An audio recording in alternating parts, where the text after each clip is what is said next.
Dito na tayo sa part 2 mga boss. Ilagay ko na itong brake caliper. Pero bago yon, punasan ko muna itong valve bolt, tsaka ko ngayon tatanggalin itong dalawang brake pad dito sa rotor disc. Kung makikita nyo yung brake pad mga boss, di ba manipis na yan? Kaya nagpabili na ako ng bagong brake pad kay customer at chinek up ko nga itong sliding pin bolt niya, stack up din. At dahil nga sa hindi ko siya mabunot, ginamitan ko yan ng flat screw mga boss. Sininsil ko yan palabas para mas mabilis kong matanggal itong nag-stack up na sliding pin bolt dito sa brake caliper holder. Tapos dito naman sa pinaglalagyan ng sliding pin bolt, inisprayan ko yan ng penetrating oil sa loob. Pati itong rotor disc mga boss, kung makikita nyo, inisprayan ko rin yan dahil nga sa kinakalawang na rin. Kasi nga, yung parkingan ni customer, lupa lang. Tsaka ako ngayon siya ginamitan ng tuyong basahan, pinunasan ko yan para matuyo. Tapos dito naman sa loob ng lagayan ng sliding pin bolt mga boss, nilinis ko yung loob niyan. Kumbaga parang tinutulihan ko. Para kung merong namuong kalawang dyan, matanggal. Nakita nyo naman mga boss, madali ko lang siyang nililinis. At pag okay na, dito naman ako sa sliding pin bolt mga boss, i-sprayan ko yan ng penetrating oil para yung kumapit na kalawang dyan matanggal, tapos pupunasan ko yan ng malinis na basahan. Malaking tulong kasi mga boss na itong dalawang sliding pin bolt nyo, pag ibinalik nyo yan, dapat malinis yan para maganda yung plane ng brake caliper mo. At pag okay na, malinis na yan, pwede mo na ngayon ilagay itong bagong brake pad.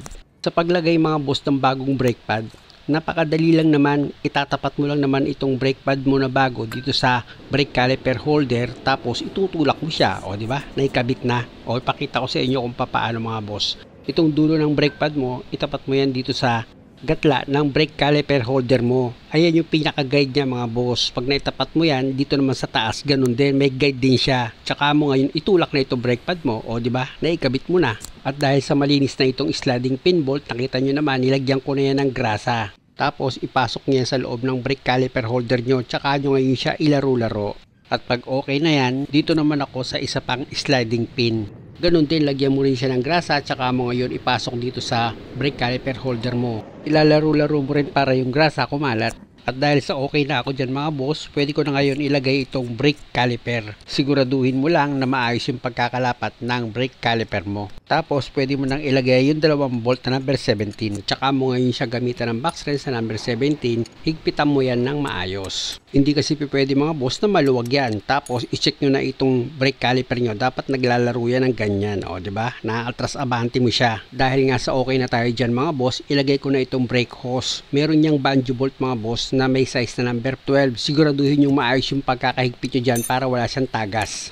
Tapos pwede na tayo mag-bleed. Pa-start ko itong makina. Sige tol, start. Bawal ba preno?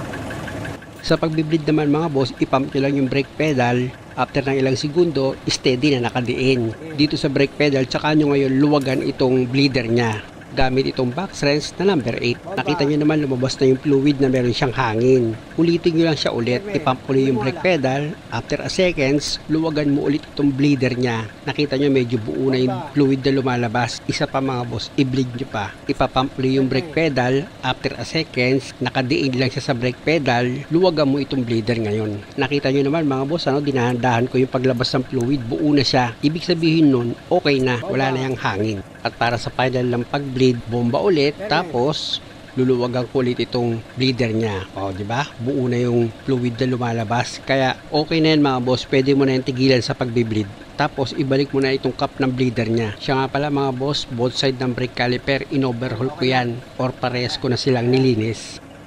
Yan, tama. Apak. Ayan.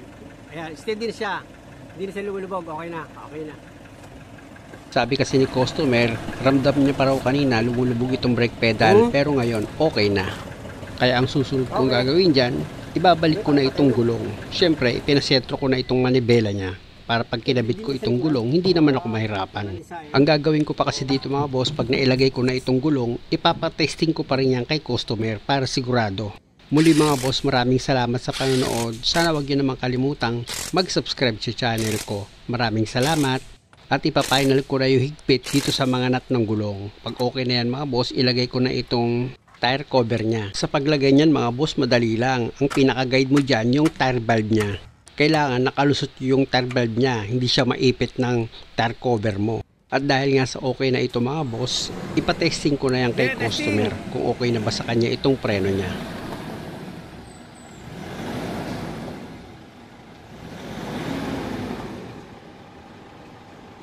Abante!